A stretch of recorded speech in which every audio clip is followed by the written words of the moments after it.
অবশ্যই আমার এই সংসার ভাঙার জন্য ১ নম্বর রিয়ামণি দায়ী। কারণ একটা পুরুষ যদি খারাপ হয়, একটা মেয়ে খারাপ হতে পারে না। আমি আমার যে সংসার ভাঙার কারণে আমি এই ৩ দেশের নামে একটা মেয়ের সাথে আমি শুটিং করেছি। সেই শুটিং করাতে সেই দিনে সে করলো কি, তার মনে কি বয়ফ্রেন্ডে কক্সবাজার গেল শুটিং করার জন্য। তা আমি যদি একজনের শুটিং করি, আমার বউকে শুটিং করতে যাবে? আমি একজনের উপর মামলা করলাম গ্রেপ্তার করার জন্য, সেও তাকে মনে করেন আমার নামে মামলা দিয়ে তাকে গ্রেপ্তার করবে। তার মানে কি বোঝা যায়, সে তো সংসার করতে আসেনি। সংসার করতে চাইলে আমি 10টা মেয়ের সাথে শুটিং করলে তার কেন 10টা ছেলের সাথে শুটিং করতে হবে? আমি তার বইয়ের সাথে কাজ করলাম বলে তুমি কেন করলে? কাজটা আগে তো তুমি শুরু করছিলা, তুমি তো থেমে যাওনি। তাহলে সে সংসার করতে আসে, সে আর কথা, সে টাইম লাইনে এবং সে ভাইরাল হতে চায়, সে আমাকে ব্যবহার করে ইনকাম করতে চায়, আমাকে ব্যবহার করে সে সামনের দিকে আরো কিছু হয়তো তার প্ল্যান ছিল। এই জন্য সামনে হয়তো প্ল্যান গুলো যখন সাকসেসফুল হয়নি, তখনই সে আমাকে বলছে আল্লাহ আমাকে আর ভালো লাগে না, তার সাথে আমার ফিল নেই, তার সাথে আমি সংসার করতে চাই না, আমি তাকে ভালো রাখার জন্য কিন্তু সংসার করতে পারবো না তার সাথে। তাহলে তুমি কেন আমার সাথে আসো? থাকার তো দরকার ছিল না, জোর করে কেন তুমি আসলা? তার মানে তোমার পরিকল্পনা ছিল এটা,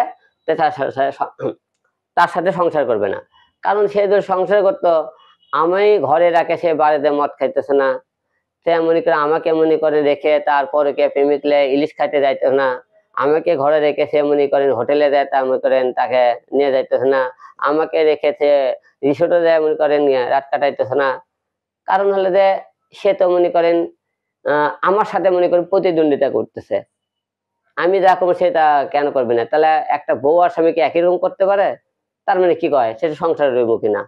সংসারমুখী হলে সে আমাকে মনে আমি খারাপ হলে সে আমাকে ভালো করার জন্য আমার পিছনে ঘুরবে। সে আক্রোশমূলক আমার পর মামলা করেছে।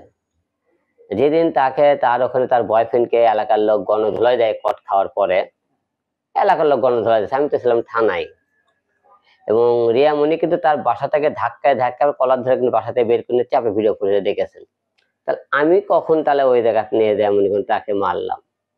এবং দেখেন, মারলো তার বয়ফ্রেন্ডকে এলাকার লোক মানে গণধোলাই দিল, মামলা করার কথা সে আমার উপরে, সে মামলা না করে রিয়ামণি আমার উপর মামলা করলো। করার কারণে সেই মামলার উকিল ছিল, তার দায় আলাদা উকিল, সেই উকিল ছিল আমার এই মামলার মনে করেন অ্যাডভোকেট।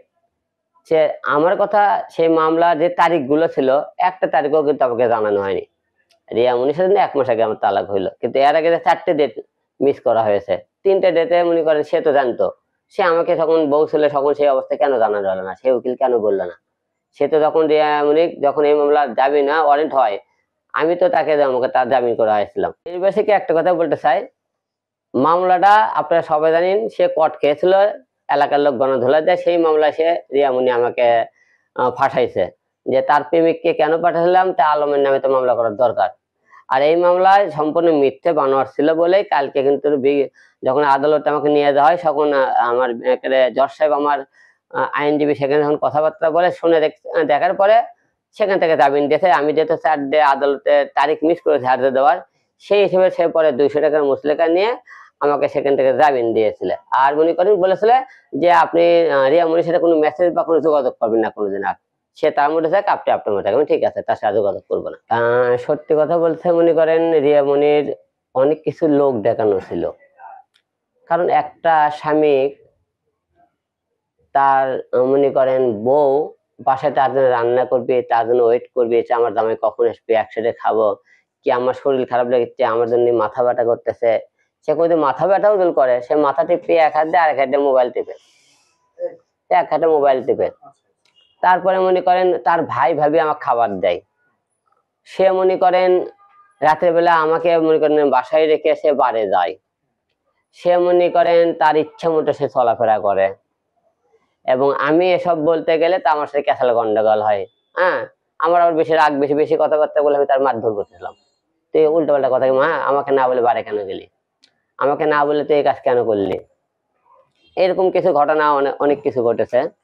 কারণ আমি অনেক চেষ্টা করেছিলাম, তাকে ভালো বানানোর চেষ্টা করেছিলাম, কিন্তু পারিনি। না, সে তো রিয়া তো এটা মনে করি পরিকল্পনা ভাবেই দিয়েছে। আমার যারা সহকর্মী ছিল, যারা আমার বিরুদ্ধে সহবাবু ছিল, তাদের নামে মামলা দিয়েছে। মারছে কিন্তু এলাকার লোক গণধোলাই দিয়েছে, আপনি ভিডিও ফুটেজ গুলো দেখবেন। সে মনে করেন আমার যে লোকগুলোকে মামলা দিয়েছে তারা সম্পূর্ণ তো আমার লোক, তারা তো ওই জায়গাতে উপস্থিত ছিল না, তাদের নামে কি সে মামলা দেয়?